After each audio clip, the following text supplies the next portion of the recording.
అందరికీ నమస్కారం. ఒక సముద్ర తీరం వేల సంవత్సరాలుగా అలలు వచ్చిపోతూనే ఉన్నాయి. కానీ ఆ అలలు ప్రతిసారి ఒకే కథను మళ్ళీ మళ్ళీ ప్రపంచానికి చెబుతున్నాయి. అది సాధారణమైన కథ కాదు. ధర్మం కోసం రాజ్యాన్ని వదిలిన ఒక యువరాజు కథ. తన భార్యను రక్షించడానికి సముద్రంపై వంతెన నిర్మించిన మహావీరుని కథ. స్వయంగా శ్రీ మహావిష్ణువు అవతారమైన శ్రీరాముడు పరమశివుణ్ణి ఆరాధించిన మహాపుణ్యక్షేత్రం కథ. అదే రామేశ్వరం. చార్ధామ్ యాత్రలో దక్షిణధామంగా 12 జ్యోతిర్లింగాలలో ఒకటిగా రామాయణ చరిత్రకు సజీవ సాక్ష్యంగా నిలిచిన ఈ పవిత్ర క్షేత్రం కోట్లాది మంది భక్తుల హృదయాల్లో ప్రత్యేక స్థానాన్ని సంపాదించింది. కానీ ఒక ప్రశ్న ఇప్పటికీ ప్రతి భక్తుడి మనసులో మెదులుతూనే ఉంటుంది. శ్రీ మహావిష్ణువు అవతారమైన శ్రీరాముడు ఎందుకు పరమశివుణ్ణి పూజించాడు? సముద్రంపై నిర్మించిన రామసేతు నిజంగానే ఉందా? హనుమంతుడు తీసుకొచ్చిన శివలింగం ఏమైంది? రామేశ్వరంలోని 22 తీర్థాల వెనుక ఉన్న అసలు రహస్యం ఏమిటి? ఈ ప్రశ్నలన్నింటికీ సమాధానం తెలుసుకోవాలంటే మనం త్రేతాయుగంలో జరిగిన కొన్ని అద్భుతమైన విశేషాలను గురించి తెలుసుకోవాలి. తెలుసుకోబోయే ముందు కొత్తగా ఎవరైనా మన ఛానల్ను చూస్తున్నట్లయితే ఇప్పుడే ఈ వీడియోను లైక్ చేసి మన ఛానల్ను సబ్స్క్రైబ్ చేసుకోండి. ఇక వీడియో ప్రారంభించే ముందు జై శ్రీరామ్, హర హర మహాదేవ్, శంభో శంకర అని భక్తితో ఆ భగవంతుణ్ణి తలుచుకుని వీడియోని ప్రారంభిద్దాం. భారతదేశంలోని తమిళనాడు రాష్ట్రంలో పాంబన్ ద్వీపంపై హిందూ మహాసముద్రపు పవిత్ర జలాల మధ్య వెలసిన దివ్య క్షేత్రమే రామేశ్వరం. ఈ క్షేత్రం పేరు వినగానే ముందుగా గుర్తుకు వచ్చేది శ్రీరాముడు, సీతాదేవి, లక్ష్మణుడు, ఆంజనేయ స్వామి మరియు రామసేతు.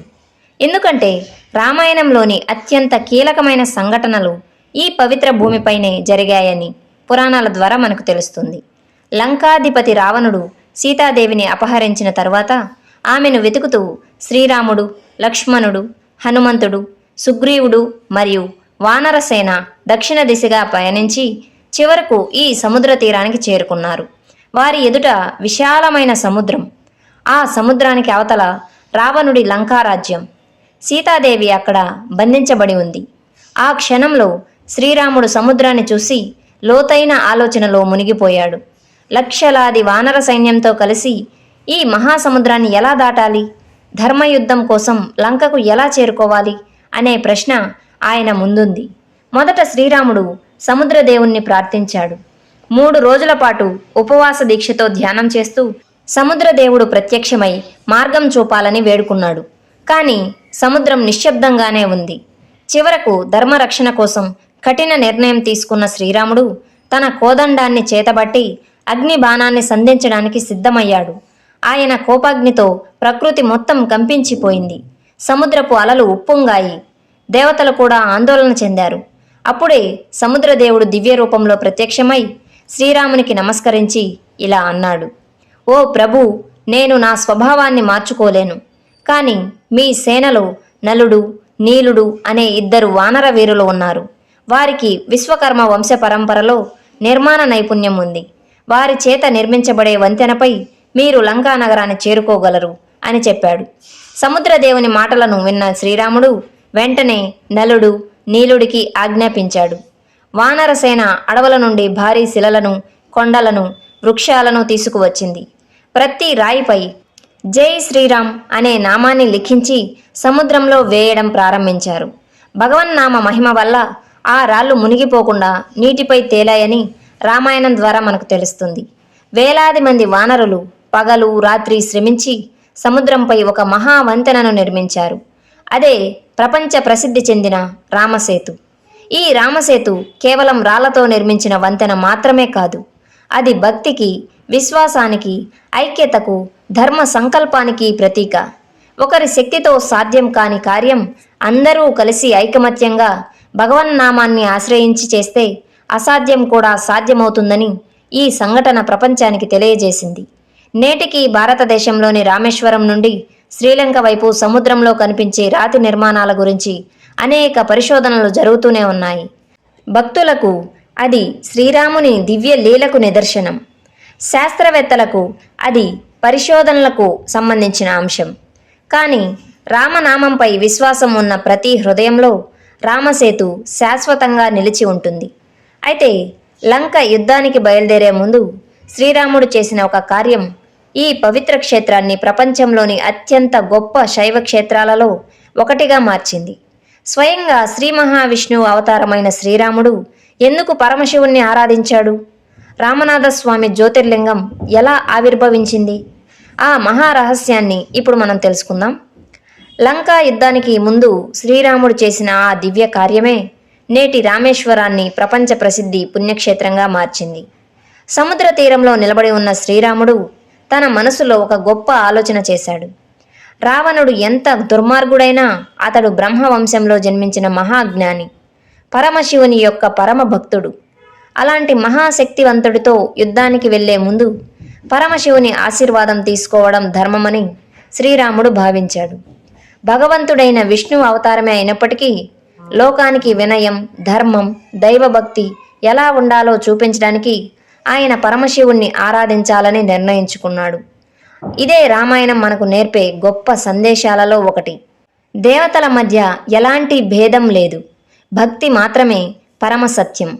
అప్పుడు మహర్షులు ఒక పవిత్ర శివలింగాన్ని ప్రతిష్ఠించి పూజించాలని శ్రీరామునికి సూచించారు. శ్రీరాముడు వెంటనే తన ప్రియ భక్తుడు ఆంజనేయ స్వామిని పిలిచి, హనుమ, కైలాసానికి వెళ్ళి స్వయంగా పరమశివుని అనుగ్రహంతో ఒక దివ్య శివలింగాన్ని తీసుకురా అని ఆజ్ఞాపించాడు.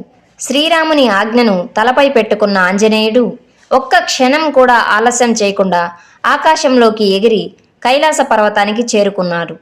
అయితే అక్కడ పరమశివుని దర్శనం పొందడానికి కొంత సమయం పట్టింది. ఇంతలో పూజకు నిర్ణయించిన శుభముహూర్తం సమీపించింది. మహర్షులు శ్రీరాముడితో, ప్రభు, ముహూర్తం దాటిపోకూడదు, వెంటనే శివలింగాన్ని ప్రతిష్ఠించాలి అని ప్రార్థించారు. అప్పుడు శ్రీరాముడు సముద్ర తీరంలోని పవిత్ర ఇసుకతో తన స్వహస్తాలతో ఒక శివలింగాన్ని తయారు చేశారు. అత్యంత భక్తి శ్రద్ధలతో ఆ ఇసుకలింగాన్ని ప్రతిష్ఠించి వేద మంత్రాల మధ్య పరమశివునికి అభిషేకం చేసి పూజలు సమర్పించారు. అదే సమయంలో కైలాసం నుండి దివ్య శివలింగాన్ని తీసుకుని వచ్చిన హనుమంతుడు అప్పటికే ప్రతిష్ఠ పూర్తయిందని తెలుసుకుని ఆయన మనస్సు ఎంతో బాధపడింది. ఓ ప్రభు, మీ ఆజ్ఞను నెరవేర్చడానికి నేను ఎంత శ్రమించి ఈ లింగాన్ని తీసుకువచ్చాను, ఇప్పుడు దీనికి ఇక్కడ స్థానం లేదా అని వినయంగా అడిగాడు. తన ప్రియ భక్తుడి హృదయంలోని బాధను గ్రహించిన శ్రీరాముడు చిరునవ్వుతో ఇలా అన్నాడు, హనుమా, నీవు తీసుకొచ్చిన ఈ లింగం కూడా సమానంగా పూజించబడుతుంది. ముందుగా దీనినే దర్శించి తరువాత నేను ప్రతిష్ఠించిన లింగాన్ని దర్శించే సంప్రదాయం నేటి నుండి ఇక్కడ ప్రారంభమవుతుంది అని శ్రీరాముడు హనుమంతుడితో చెప్పాడు. హనుమంతుడు కోపంతో ఇసుకలింగాన్ని తన బలంతో తొలగించాలని ప్రయత్నించాడు. తన తోకతో చుట్టి ఎంత బలంగా లాగినా ఆ శివలింగం కదలట్లేదు. అప్పుడు హనుమంతుడికి అర్థమైంది, అది సాధారణ ఇసుకతో చేసిన లింగం కాదు, శ్రీరాముని భక్తి, సీతాదేవి పవిత్రత, పరమశివుని అనుగ్రహం కలిగిన దివ్య జ్యోతిర్లింగం అని. వెంటనే ఆంజనేయుడు వినయంగా నమస్కరించి పరమశివుణ్ణి స్తుతించాడు. అప్పుడే పరమశివుడు పార్వతీదేవితో కలిసి దివ్య జ్యోతి రూపంలో ప్రత్యక్షమై శ్రీరాముణ్ణి ఆశీర్వదించాడు. రామ, ధర్మరక్షణ కోసం నీవు చేస్తున్న ఈ యుద్ధంలో విజయం నీదే. ఈ స్థలంలో నీవు ప్రతిష్ఠించిన శివలింగం యుగ యుగాల పాటు రామనాథస్వామిగా భక్తుల పూజలను అందుకుంటుంది. ఇక్కడ భక్తితో పూజించిన వారికి నా అనుగ్రహం, నీ అనుగ్రహం రెండూ లభిస్తాయి అని వరమిచ్చాడు. అప్పటి నుండి ఈ పవిత్ర క్షేత్రం రామేశ్వరం అనే పేరుతో ప్రసిద్ధి చెందింది. ఇక్కడ రాముడు ఆరాధించిన ఈశ్వరుడు అనే అర్థంలో రామేశ్వరుడు అనే నామం ఏర్పడిందని ఆగమాలు, పురాణాల ద్వారా మనకు తెలుస్తుంది. అందుకే ఈ క్షేత్రం వైష్ణవులకు మాత్రమే కాకుండా శైవులకు కూడా అత్యంత పవిత్రమైన స్థలం. ఇక్కడ శ్రీరాముడి భక్తి, పరమశివుని కరుణ ఒకే చోట కలగలిసి ఉన్నట్లుగా మనకు కనిపిస్తాయి. రామనాథస్వామి ఆలయంలో కొలువై ఉన్న ఈ జ్యోతిర్లింగం 12 జ్యోతిర్లింగాలలో ఒకటిగా అత్యంత గౌరవాన్ని పొందింది. జీవితంలో ఒక్కసారైనా ఈ లింగాన్ని దర్శించి అభిషేకం చేస్తే అనేక జన్మల పాపాలు తొలగిపోతాయని భక్తుల విశ్వాసం. అందుకే దేశం నలుమూలల నుండి, విదేశాల నుండి కూడా లక్షలాది మంది భక్తులు ప్రతి సంవత్సరం రామేశ్వరానికి చేరుకొని భక్తి శ్రద్ధలతో రామనాథస్వామిని దర్శించుకుంటారు. కానీ రామేశ్వరం మహిమ ఇక్కడితో ముగియదు. ఈ ఆలయంలో ప్రపంచంలోనే అత్యంత పొడవైన దేవాలయ కారిడార్ ఎందుకు నిర్మించబడింది? ఆలయంలోని 22 పవిత్ర తీర్థాల వెనుక ఉన్న ఆశ్చర్యకరమైన రహస్యం ఏమిటి? ప్రతి తీర్థంలోని నీటి రుచి ఎందుకు వేరుగా ఉంటుంది? మొదలైన అనేక విషయాలను కూడా ఇప్పుడు మనం తెలుసుకుందాం. రామనాథ స్వామి ఆలయంలోకి అడుగుపెట్టిన ప్రతి భక్తుడు ముందుగా ఆశ్చర్యపోయేది ఆ ఆలయ నిర్మాణ వైభవాన్ని చూసే. బయట నుండి సాధారణంగా కనిపించే ఈ ఆలయం లోపలికి ప్రవేశించిన క్షణం నుంచే అది ఒక దివ్యమైన ప్రపంచంలా కనిపిస్తుంది. ఎటు చూసిన మహాకాయమైన రాతి స్తంభాలు, వాటిపై చెక్కబడిన అద్భుతమైన శిల్పాలు, అంతం కనిపించని పొడవైన మండపాలు, వేద ఘోషలు, ఘంటా నాదాలు, అగరబత్తుల పరిమళం ఇవన్నీ కలిసి ప్రతి భక్తుణ్ణి ఆధ్యాత్మిక లోకంలోకి తీసుకువెళ్తాయి. రామనాథస్వామి ఆలయం ప్రపంచ ప్రసిద్ధి చెందడానికి ప్రధాన కారణాలలో ఒకటి దీని మహా కారిడార్. ప్రపంచంలోని అన్ని హిందూ దేవాలయాల్లోకెల్లా అత్యంత పొడవైన రాతి కారిడార్ ఈ ఆలయంలోనే ఉంది. సుమారు 4000 అడుగులకు పైగా విస్తరించిన ఈ కారిడార్లో 1000కి పైగా అద్భుతమైన శిల్పాలతో అలంకరించబడిన రాతి స్తంభాలు వరుసగా నిలిచి ఉంటాయి. ఒక చివర నిలబడి చూస్తే మరో చివర కనిపించినంత దూరం ఈ మండపం విస్తరించి ఉంటుంది. ప్రతి స్తంభంపై చెక్కబడిన శిల్పాలు దక్షిణ భారతీయ దేవాలయ నిర్మాణ కళకు అద్భుత నిదర్శనంగా నిలుస్తాయి. సూర్యకిరణాలు ఆ స్తంభాల మధ్యగా లోపలికి ప్రవేశించినప్పుడు ఏర్పడే కాంతి, నీడల దృశ్యం భక్తుల హృదయాలను పరవశింపజేస్తుంది.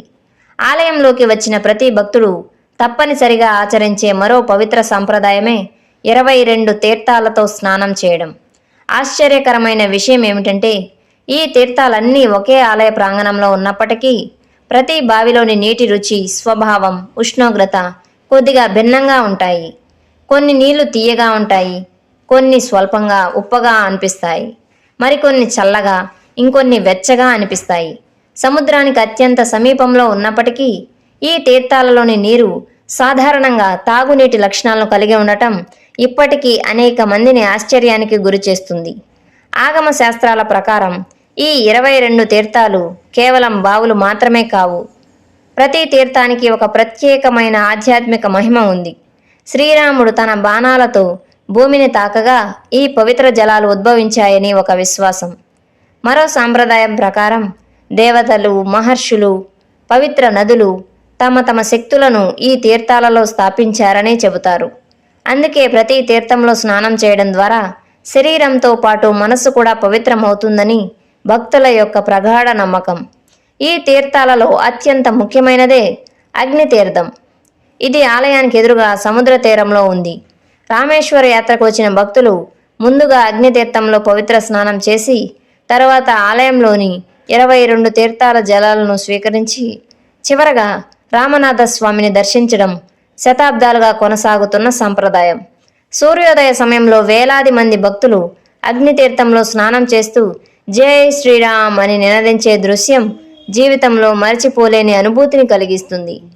ఈ 22 తీర్థాలలో మహాలక్ష్మీ తీర్థం, గాయత్రీ తీర్థం, సావిత్రి తీర్థం, సరస్వతీ తీర్థం, గంధమాదన తీర్థం, కావచ తీర్థం, గవయ తీర్థం, నల తీర్థం, నీలతీర్థం, శంఖతీర్థం, చక్రతీర్థం, బ్రహ్మ హత్య విమోచన తీర్థం, సూర్యతీర్థం, చంద్రతీర్థం, గంగా సత్యామృత తీర్థం, సర్వతీర్థం, కోటి తీర్థం వంటి పవిత్ర జలస్థానాలు ప్రసిద్ధి చెందాయి. ప్రతి తీర్థం ఒక ప్రత్యేక పురాణ గాథతో ముడిపడి ఉంటుంది. పితృదోష నివారణ, పాప పరిహారం, ఆరోగ్యం, ఐశ్వర్యం, మానసిక ప్రశాంతత వంటి అనేక శుభ ఫలితాలు ఈ తీర్థ స్నానంతో లభిస్తాయని భక్తుల యొక్క నమ్మకం. ఆలయంలో జరిగే ప్రతి అభిషేకం, ప్రతి హారతి, ప్రతి వేదఘోష భక్తుల హృదయాల్లో ఒక కొత్త ఆధ్యాత్మిక శక్తిని నింపుతుంది.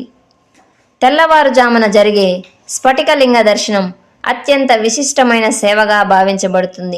ఆ సమయంలో పరమశివుని దివ్య రూపాన్ని దర్శించిన వారికి జీవితంలో సౌభాగ్యం, ఆధ్యాత్మిక పురోగతి లభిస్తాయని విశ్వాసం. కానీ రామేశ్వర యాత్రలో ఆలయ దర్శనం మాత్రమే కాదు, ఇంకా ఒక అత్యంత రహస్యమైన ప్రదేశం కూడా ఉంది. ఒకప్పుడు భారతదేశానికి చివరి భూభాగంగా రామసేతు ప్రారంభమైన పవిత్ర స్థలంగా పేరుగాంచిన ధనుష్కోటి.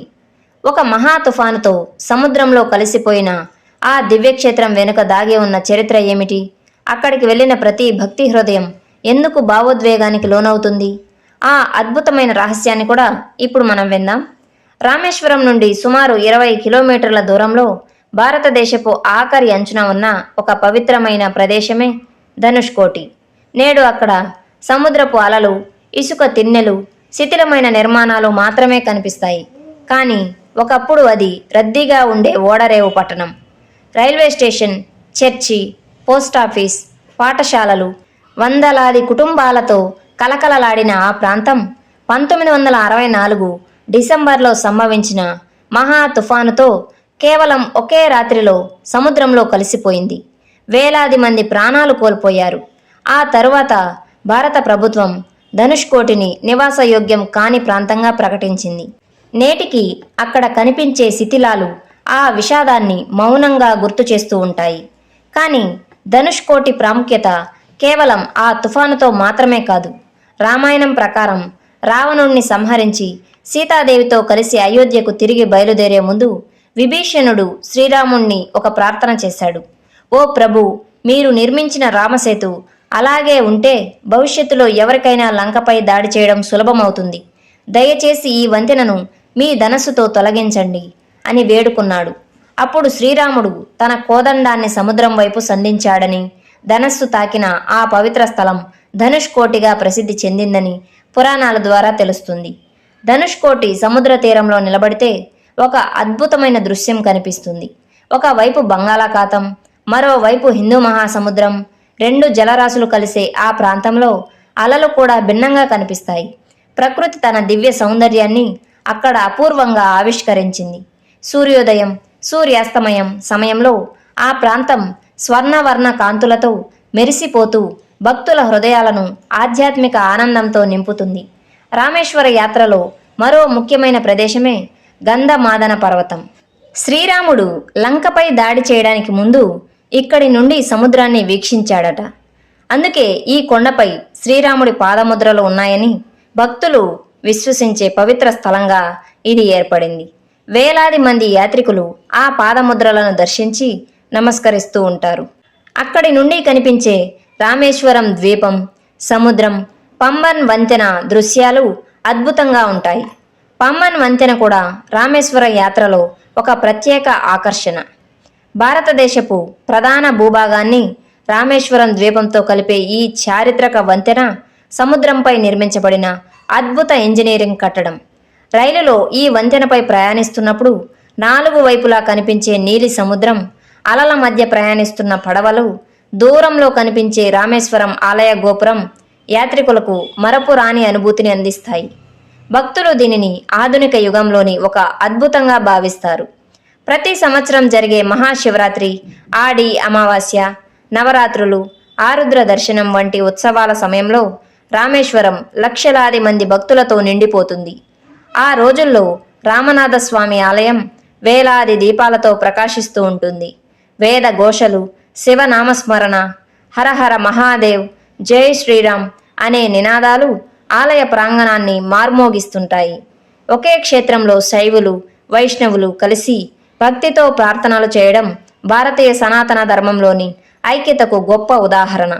చార్ధామ్ యాత్రలో రామేశ్వరానికి ఉన్న స్థానం కూడా అత్యంత విశిష్టమైనది. ఉత్తరాన బద్రీనాథ్ మోక్షాన్ని సూచిస్తే, పశ్చిమాన ద్వారక ధర్మ పాలనను సూచిస్తుంది. తూర్పున పూరీ జగన్నాథుడు భక్తి మార్గాన్ని బోధిస్తే, దక్షిణాన రామేశ్వరం వినయాన్ని, సేవాభావాన్ని, శివకేశవ ఐక్యతను ప్రపంచానికి తెలియజేస్తుంది. అందుకే చార్ధామ్ యాత్ర రామేశ్వర దర్శనం లేకుండా సంపూర్ణం కాదని భక్తుల నమ్మకం. అయితే రామేశ్వరం యాత్ర ముగిసే ఈ పవిత్ర క్షణంలో మన హృదయంలో ఒక గొప్ప సత్యం ప్రతిధ్వనిస్తుంది. వేల సంవత్సరాలు గడిచినా, సముద్రపు అలలు ఎన్నిసార్లు తీరాన్ని తాకినా, కాలం ఎంత మారినా శ్రీరాముని అడుగుజాడలు మాత్రం ఈ పవిత్ర భూమిపై శాశ్వతంగా నిలిచిపోయాయి. రామేశ్వరం మనకు కేవలం ఒక దేవాలయాన్ని మాత్రమే చూపించదు, ఒక ఆదర్శ జీవితాన్ని చూపిస్తుంది. ధర్మం కోసం ఎలా జీవించాలో, వినయంతో ఎలా నడుచుకోవాలో, భక్తితో భగవంతుణ్ణి ఎలా ఆరాధించాలో, శత్రువుపై కూడా న్యాయాన్ని ఎలా పాటించాలో ఈ పవిత్ర క్షేత్రం ప్రతి భక్తుడికి బోధిస్తుంది. స్వయంగా శ్రీ మహావిష్ణు అవతారమైన శ్రీరాముడు కూడా పరమశివుని పూజించడం ద్వారా ప్రపంచానికి ఒక శాశ్వత సందేశాన్ని ఇచ్చాడు. దేవతల మధ్య భేదం లేదు, భక్తిలోనే పరబ్రహ్మం ఉంది. శివుణ్ణి ఆరాధించిన రాముడు, రాముణ్ణి స్తుతించిన శివుడు, ఈ ఇద్దరు వేర్వేరు కాదని, ఒకే పరమతత్వానికి చెందిన రెండు దివ్య రూపాలని రామేశ్వరం ప్రపంచానికి తెలియజేస్తుంది. అందుకే ఈ క్షేత్రం శైవులు, వైష్ణవులు అందరికీ సమానంగా పవిత్రమైన ధామంగా నిలిచింది. రామేశ్వరంలో ప్రతి అడుగు ఒక పురాణ గాథను గుర్తు చేస్తుంది.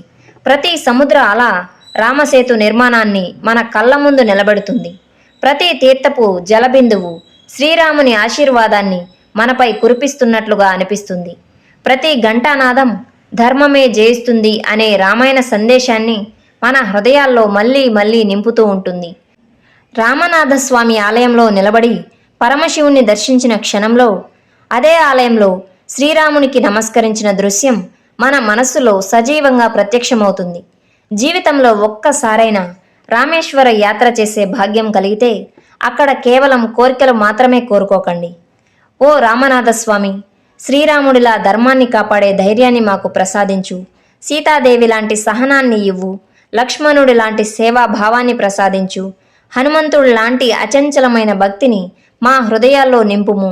కష్టాలు ఎన్ని వచ్చినా సత్య మార్గాన్ని విడిచిపెట్టకుండా నడిచే శక్తిని అనుగ్రహించు స్వామి అని భక్తులందరూ ప్రార్థించండి. అలాంటి ప్రార్థనను శివుడు, శ్రీరాముడు తప్పకుండా ఆలకిస్తారు. చార్ధామ్ యాత్రలో దక్షిణ ధామమైన రామేశ్వరం మనకు నేర్పేది ఒకే ఒక గొప్ప సత్యం. భక్తి ఉన్న చోటే భగవంతుడు ఉంటాడు. ధర్మం ఉన్న చోటే విజయం ఉంటుంది. వినయం ఉన్న హృదయంలోనే దైవకృప శాశ్వతంగా నివసిస్తుంది. అందుకే రామేశ్వరం కేవలం ఒక యాత్ర కాదు, అది మన జీవితాన్ని మార్చే ఆధ్యాత్మిక అనుభవం కూడా. ఈ పవిత్ర రామేశ్వరం మహిమ మీకు నచ్చినట్లయితే ఈ వీడియోని లైక్ చేసి మీ కుటుంబ సభ్యులకు మరియు మీ మిత్రులతో షేర్ చేసుకోగలరు. సనాతన ధర్మం, చార్ధామ్ యాత్ర, పురాణాలు, రామాయణం, మహాభారతం, దేవాలయాల మహిమ మరియు ఇలాంటి మరెన్నో ఆధ్యాత్మిక విషయాలను తెలుసుకోవడం కోసం వెంటనే మన ఛానల్ను లైక్ చేసి సబ్స్క్రైబ్ చేసుకొని పక్కనే ఉన్న బెల్ ఐకాన్ను ఆల్లో ట్యాప్ చేసి ఉంచుకోండి. అప్పుడే నేను పోస్ట్ చేసే వీడియోలు మీకు నోటిఫికేషన్ రూపంలో వస్తాయి. చివరగా మనమందరం కలిసి భక్తితో ఆ భగవంతుణ్ణి స్మరించుకుందాం. జై శ్రీరామ్, హర హర మహాదేవ, శంభో శంకర, ఓం నమ శివాయ. భారతదేశంలో ప్రతి హిందువు తన జీవితంలో కనీసం ఒక్కసారైనా చేయాలని కోరుకునే అత్యంత పవిత్రమైన యాత్రే చార్ధామ్ యాత్ర. ఈ పవిత్ర యాత్రలో భాగమైన తూర్పున పూరి జగన్నాథ ధామ్, పశ్చిమాన ద్వారకా ధామ్, ఉత్తరాన బద్రీనాథ్ ధామ్ల గురించి ఇదివరకే మన ఛానల్లో వీడియోల రూపంలో అప్లోడ్ చేయడం జరిగింది. అదేవిధంగా ఇవాల్టి ఈ దక్షిణాన ఉన్నటువంటి రామేశ్వరం ధామ్ గురించి కూడా వివరించడం జరిగింది. ఇంట్రెస్ట్ ఉన్న వాళ్ళు ఆ వీడియోలను కూడా చూసి ఆ భగవంతుని కృపా కటాక్షాలను పొందగలరని భావిస్తూ మరో మంచి వీడియోతో మళ్ళీ కలుద్దాం. అప్పటి వరకు సెలవు.